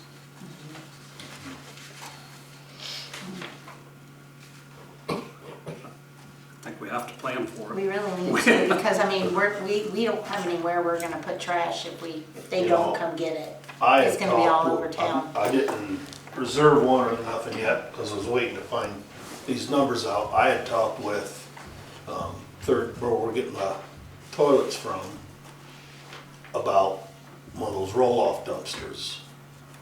And I think a big one of those is like $500. Well, he quoted $547 for a 30 yard. That would be for the whole weekend. But they're gonna actually dump these. Yes, they're gonna dump every these day. every day. Yes, not the And he's gonna, 30 yard. so we're looking at, what, 4 something a day for them to come and dump those 3 dump. And if we have, I mean, we can take it out of trash. We've got it in the trash fund anyway. But if we don't, and you're just leaving it as one large dumpster, I don't think you're gonna get. I think trash is gonna be everywhere. Yeah. You pile it around the Yeah, dumpster and it'll be up to us to get it out. Because it's gonna be 4 days of filling that dumpster. I'd say we go with the I dumping think so the too. 3 dumpsters. Yeah, I think so too. Okay. That's it. I'll let them know. I don't think we need a motion for that, Bob, do I, since I'm gonna be paying extra? Okay. The Cambridge City Christian Church Sunrise Easter service, is that just a? They've done it for years, and they just meet up at the bowl, and they just have, I think it goes through their radios. It's I like think that's amplified and goes through the radio, and they just have a Easter sunrise service, and they're out of there, I think, by 8 a.m. Probably even before that. Before that. But I just want to let you guys know they were gonna do that, since they do it every year. We don't need any kind of approval for that. It's nice, and no one wants to go. Yeah, it is. No, you don't need one. I have one more thing to add to this, and that's just that, just like Gary is going to work on the blight grants, we also have the grants for the downtown revitalization. That's going to be kicked off as well, and I'd like to see somebody step up to that one too and just kind of follow up on that. And I don't know, Jim, would you be willing to do that? No. I'm gonna be potentially involved in it, so I don't know. Oh, gotcha. Anybody else? Yeah, I can work with that. yeah. Okay. I would normally. We'll just make sure you get the details. Yeah, Yeah. right. Kind of in the dark about it. Again, I Yeah, sure. think they're, Jeff spoke about it when he was here, and I think they're Right. still finalizing those details. Right, I'll be glad to talk to you about it, yeah. a little bit of a conflict there. Yeah. Thank you. Going backwards, I just pointed out that I missed something when I created the park. We also wanted to talk about, it was brought up at the park committee about apparently some horseshoe pits were purchased a few years ago, and Well, we've got materials to build some new horseshoe pits and that. And we just never really talked about or a good place to put. You know, the old ones used to be clear at the other end by the parking lot. And I don't know if it's best to look at putting them back over there, or do we want to move them by the big shelter house? So it's something that's a little closer to when that big shelter house is being used by, you know, if somebody's having a reunion or something, I don't know. So these were purchased several years ago, right? 'Cause Yeah, the materials are all The there. materials to build the pits. So do you want to come back next meeting with where you're Well, or, you know, proposed? even somebody to work with, you I'll know, work with you. give some input, where do we need to put these? Is that a park committee responsibility? Stacy, you have any idea where we should go? I mean, you know, it's just, you know, coming, Because then they've added the baskets, so because we talked about years ago putting it way over there by the bridge and the river, but then they added baskets over there. yeah, that's, you know, that's what you gotta look at, you know, where are all these baskets for the Yeah. frisbee golf? You don't wanna have guys pitching Right. horseshoes in the Somebody- lane of Frisbee, somebody yeah. Hitting the head with with the frisbees. So it's just coming and determining where do we wanna put these, so then we can start working on. Why don't you just come back with some options? Mhm. Just a clear area, you know, that they're not gonna be thrown those discs. So if you just come back next month with a few options of where you think, and then we'll choose one. Do we know where this is going and, you know, I mean, I know it's in the center It's of the going in the park. middle of that Yeah. area. Right out, yeah, so it wouldn't interfere with where they were in the past, but No, anyway. not at all. Yeah, I mean, we can go down there and take a look at it if you want to, this week or something, Ken. Okay. I'd get some ideas and maybe run it by the Parks Committee too on their next Yeah. meeting, and Yeah. we'll Put it go on from there. there. Put some different locations on a map and. Your guys are able to put those in though? Kim? Well, we'll work at building them and then, you know, they'll be doing some excavating to fill in with sand and Yeah. and that. and Dropping some post holes. All right, staff reports, town marshal. Yeah, and covered everything I was thinking of, so I don't know if it said anything or not, but That's good news. I think, well, we did have one thing to address, the SRO thing, but I think Bob maybe was gonna bring that Yeah, up. I'll talk. We'll wait till it's his turn. Okay. And Jeff's not here. Ken, do you have anything further? Yeah. Okay, first of all, I wanted to, I guess, usually I bring my part-time guys back, you know, about the 1st of April when the grass is growing and started, but, first of all, I'm gonna have to advertise. One of my part-time guys is not gonna come back this year, so I'm gonna have to advertise for a part-time position. But the one that is coming back, I'd like to be able to bring him back middle of March to be able to help start getting all this stuff cleaned up with having the eclipse coming in, you know, getting all the leaves that are blown into places in the park out of there and everything, and just to give the other guys another hand to get up, you know, stuff tidied up for the eclipse. And I just wanted to see if that would be okay with the council if I bring them. Like I said, usually it's the 1st of April when I have them start, but I like to bring them in a couple weeks earlier. Yeah. So 2 weeks ahead of the, Yeah, 2 weeks of what it normally would have been. Be like starting the week of the 18th or something. Is Yeah. that- That's Monday, the 18th. I don't see a problem with it. Yeah, no issue with that. Okay.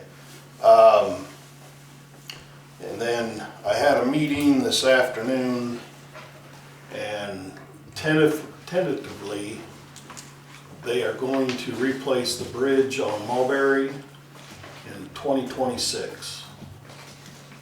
Yay. And that, like I said, tentative, you know, a lot of it will depend on the county's budget for sure, whatever, the financing, but that's what they're looking at right now, is starting in probably the fall of 2026 and then it being finished in 2027. And that, then I got notified Friday, I got an email. If you recall, back last year I applied for a grant with the Indiana Finance Authority to help with this lead and copper stuff that we have to be in compliance with and that. And the first round, you had to apply with the first round to even be able to apply for anything down the road, which we got in the first grant. And then there's some guys with Westler that I've been working with, and they've got our spreadsheet put together and downloaded at the state. with addresses and everything, so we'll be able to put the information as we compile it.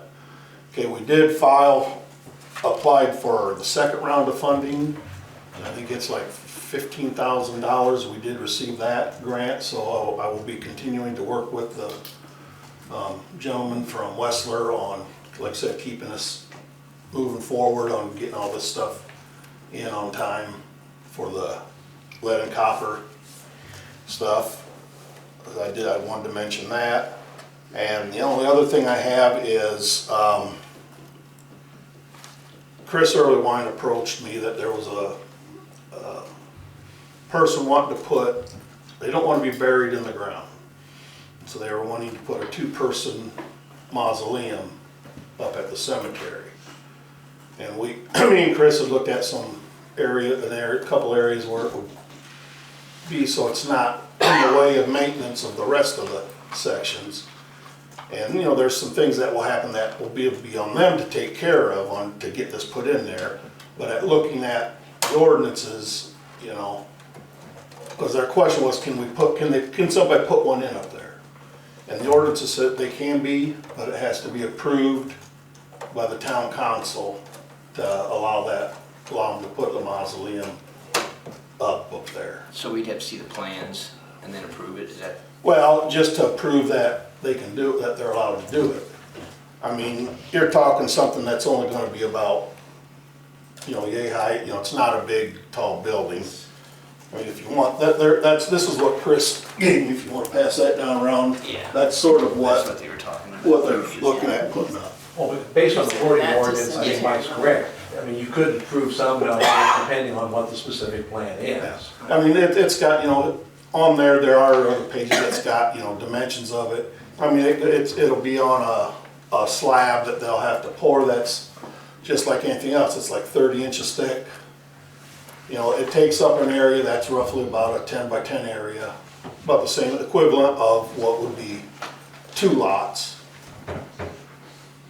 Is there a cemetery board have guidelines that they enforce on this? Well, You want me to answer? yeah, go Yeah, ahead. there really are no formal guidelines. This was on the agenda at the last cemetery meeting.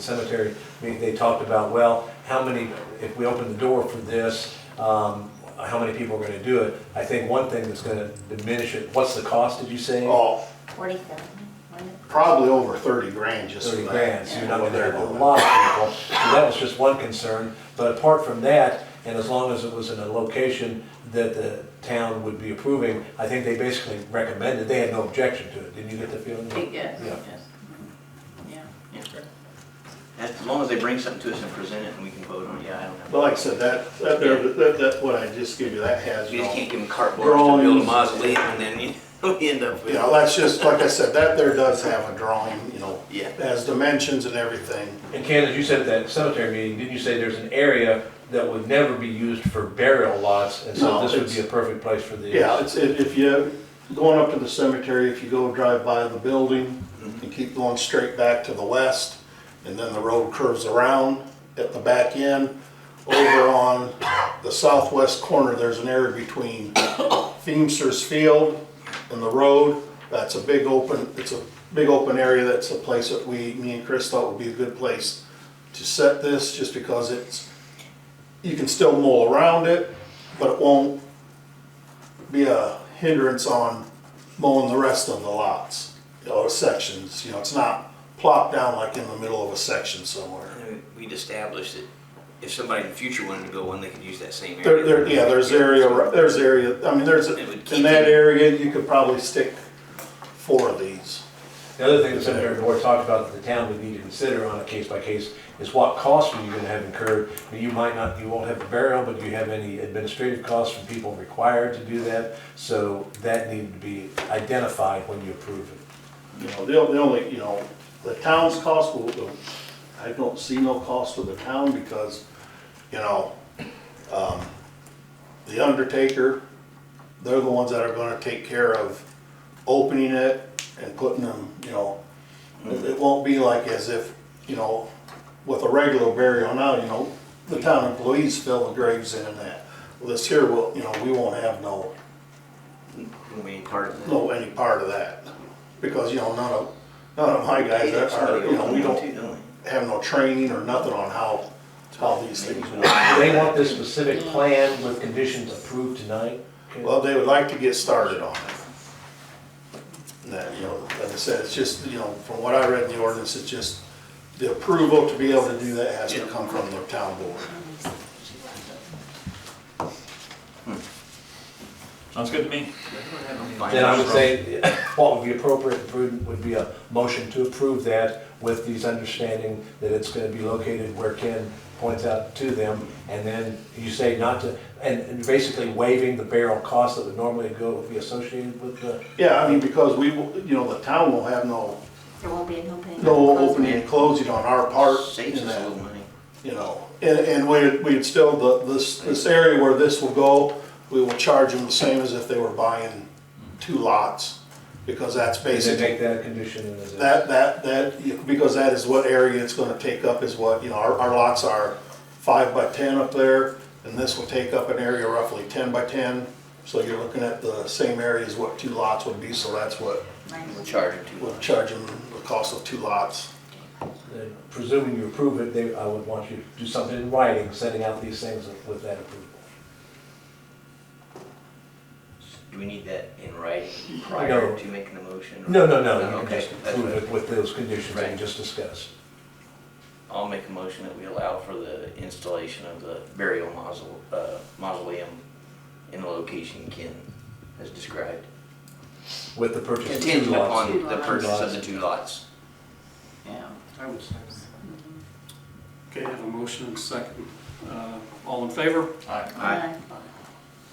Opposed? All right, That's all I had. thank you, Ken. Bob? Yes. I have option 1 and option 2 on personnel policy regarding SRO. And I'm not sure I got either one right after I just talked to Richard, but this is probably the appropriate time to talk about both. Thank you, Laurie. Aye. Oh, you're not even.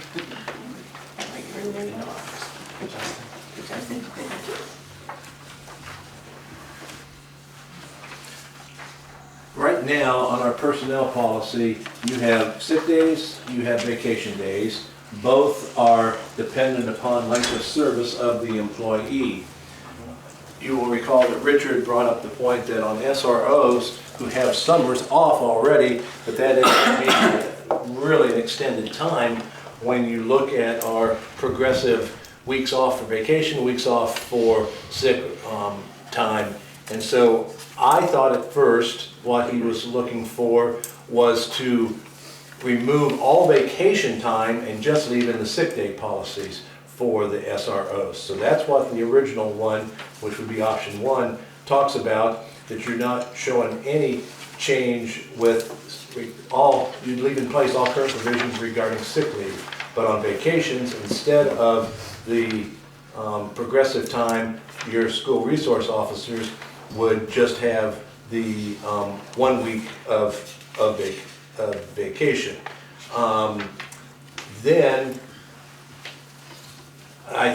I looked at an email and thought, okay, that he wants to leave in 1 week of sick leave and 1 week of vacation, but have nothing based on the progressiveness as far as you get more for how long you've been an employee.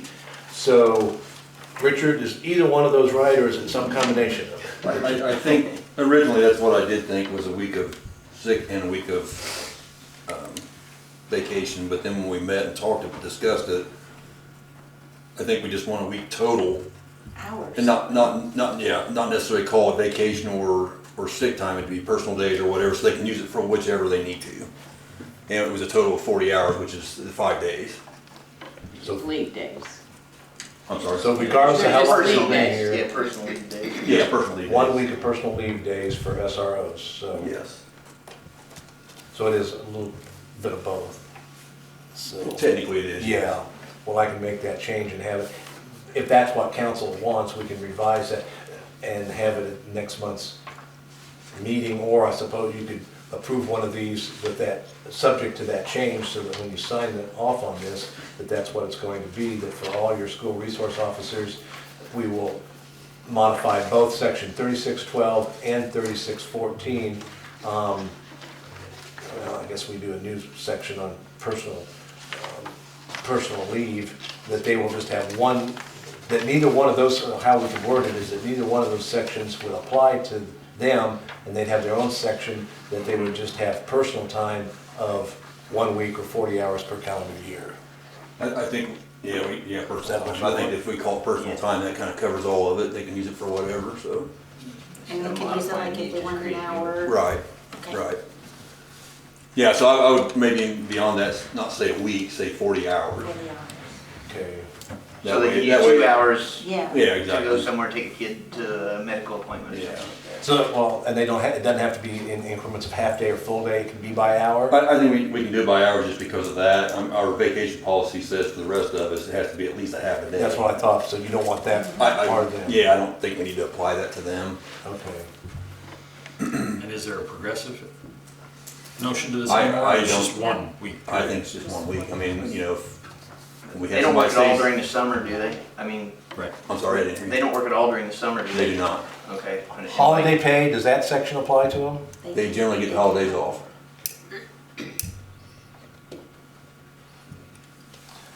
Would you like for council to approve it tonight with that understanding? If that's what everybody, I thought that's the understanding that we So what we're had. talking about is really eliminating these 2 sections for the SROs and adding a new New section, section, like you Yeah. just Just talked to about. give them 40 hours. 40 hours personal leave time. Yeah. Regardless of how long they've been employed. I think So, that's fair. I do too. how would we best do that? This is gonna be ordinance 2, isn't it, Sherry? Yes.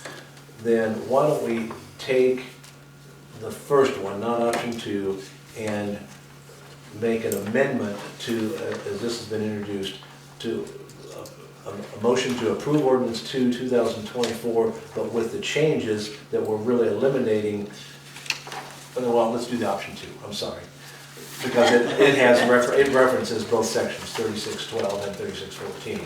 To approve ordinance, the option number 2, ordinance 2-2024, with the amendment that we're basically removing the application of 3612 and 3614 to school resource officers, with the additional section that they just have 40 hours that can be taken in hour increments per calendar year, regardless of service time. So we will go by calendar year then instead of, because our normal vacation is our anniversary day when we're hired. Oh, is it dated? But I'm fine with doing the calendar year. Doesn't do the calendar? I That's the way figured I that would would be prefer. easier for them. Yeah, I would prefer that. That'd be simpler. Okay. Can I make that motion then? Yeah. Yes, you can. What you That all right? said, Make yeah. that Make motion. that motion, okay. There's the motion. I'll second that. Okay. All right, so we have a motion and a second for ordinance I think. 2-2024 as amended by Bob to take out the 2 sections, 3612 to 3614, to add a new section Just for school resource officers. just for school resource officers to allow for personal leave time. 40 hours per week, regardless of their length of service. All in favor? Aye. Opposed? And that's all I have tonight. I've talked to Mike, do you have anything? I don't think so. Okay, Debbie? No, I don't. I do. One more thing. Steve Brower and his group went to work on the gazebo area, and the animals are running the grass that are there from the building, I guess, where they come down and use that as their ground, their lunch pit, or whatever you want to call it, bathroom. So Ken had put the bags there, but it's encouraging them to go in and they're not cleaning up. The trash isn't getting picked up after they even do use the bag.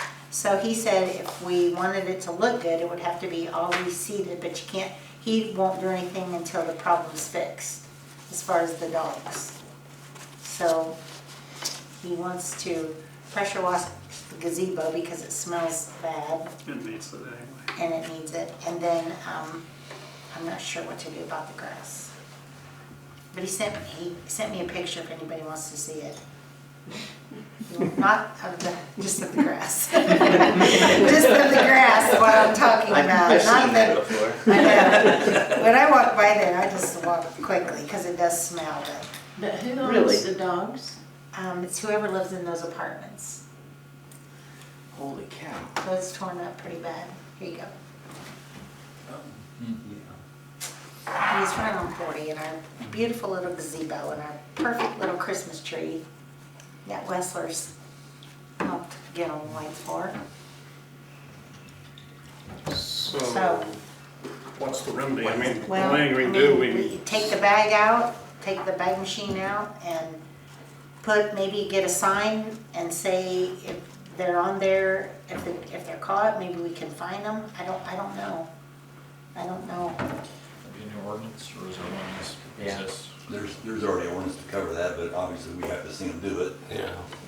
So would a I sign? personally don't remember seeing anybody in there with a dog. I'm not saying they don't, because I'm Yeah, sure they do, there's but some large dogs that are there in Is that it- big gray building. I don't know if it's in the evenings more, I mean, I don't. I'm not you sure, know, because but- Jeremiah's talked to him several times too. Okay. But I No, don't like I know said, if obviously we they're have to still see it there. happen to. so there's already an ordinance to keep the dog out of there. No, to clean it up after. To clean it up. But That's if- not gonna stop what? killing That's the not gonna grass. stop, yeah. So what if even if we had a sign up, I mean, that's still not. Unless you just ban dogs from there, period, but. Again, you'd have to see. Well, not, when you say you have to see it, if somebody was to write out a complaint and you can prove with their testimony, you can do it that way. Right, but, I mean, if it's 12 o'clock at night and they're sneaking out the back door going over there and it's so, those trees are so big, So you go right dark, behind it's those, dark, and who's yeah. gonna see them, I mean. What if, could we put a fence all around it? Break your wire on top. That would work, there's your remedy. Well, all the apartments, like, if they accept dogs in the apartments, Yeah, along we don't have there, anywhere. there's Maybe no send a green letter to space the building anywhere. owner and let him pass it down to his tenants, I don't know. There's absolutely no green space that I can even think No, of. there's not. That's why they're, That's it. it's right there, yeah. Yeah, we don't have pets allowed in the apartments across the street. I mean, we have a little green space, so that's. Yeah, they fake, better but- check your green space, it might be. Oh, I do. It won't kill that. Be used. I mean, that apartment building, I mean, yeah, they would have to walk down around the alley there that by Lumpy's to get to it. I mean, they've got space behind there where those dogs could go. Yeah, but I don't think Yeah, they they're go just- that they're way. just- They don't go that way. Well, even there's some grass back there and everything that is on that property. Is You there? know, they're just bringing them out the front door. Yeah, that's it, Walk into going the- to the right. Mhm. Shouldn't the building owner be somewhat responsible for the behavior of the tenants? If it's, Could we- of course, we don't know if it's them. It could be Yeah, we anyone, have to but- I prove think that or. For what, once they leave the apartment, what they do out in the public, I'm not sure a landlord's responsible for. Got it. Okay. Well, maybe we just try, if we start with taking those doggy bags down and maybe putting a sign Could we up. get a sign that just said, no dogs allowed, or? We can start I with don't know. that. and I don't know see. what the sign can say. No dogs allowed. If your dog goes, you better, I don't know. Oh yeah, you either completely prohibit the dogs, or you can just put a sign reminding them of your town code that the owner has to pick up after the dog on public property. That's urine killing it. That's a- But yeah, that's not gonna keep the grass from dying if they Yeah. pick up. I'm still gonna, AstroTurf. Then you Like just the prohibit Brady dogs Bunch. in that park, and then you go to the other park. That's the path of least resistance, to come down and go right over there, and that's where it's gonna happen, so. I think we just put up a sign. Move from there, I mean, we can, if it doesn't help, then we'll talk about it again later. A sign that prohibits them, or that they have to pick up after? Just a sign that says no dogs allowed, I think would be, Well, then that's more than a sign, then that's changing your is it? policy, yeah, because I don't think there's a policy right now that says no dogs in parks. I don't think so. No. There's no policy either way, though, I mean. Well, unless you have a prohibition of it, Right, then dogs are allowed in the park. Like Okay. in our park here, that no dogs are allowed in the park if there's children present, correct? That's what the sign I didn't says. say children, It's but during events. I During think. events, that's some right, type of during function, events. right? So we couldn't use that, because there's no events on the gazebo. Not very many. So maybe just get a sign to clean up after the dog. Multiple signs, Try it. and put it all over. See who- Yeah, Lighting yeah, signs that'll- up. that'll- It's, But that's not gonna stop the grass. Yeah. it's urine. Make sure they're in grass, so hieroglyphs, you can't so clean that up. People that can't read. Yeah, right. And braille. Yeah. I mean, if we want it to stop, we're gonna have to put a sign that prohibits dogs. I know. Because otherwise it's gonna still be yellow and.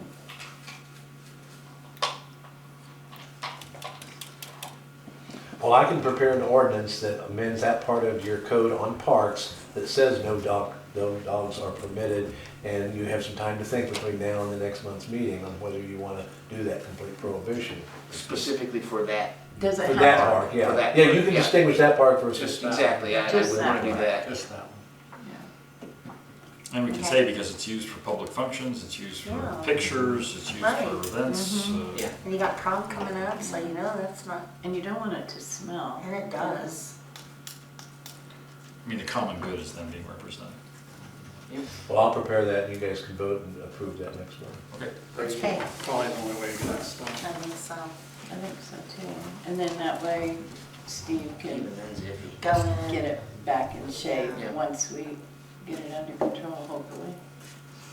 So you're gonna pick up the, you know, pull up the, does he need to do that now? Pull up the bag? I wouldn't do it until we get the Yeah. amendment through, because he'll just start crapping in there.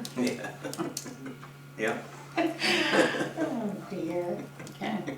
Have the town clerk be responsible. No. You know where I'm gonna take it down, one book down. The town clerk had questionable photos she was gonna be passing. Do you have anything else, Terry? That's it for me. Gary, anything? Jim? I will accept a motion for adjournment. Let's adjourn. All right. All in favor? Bye.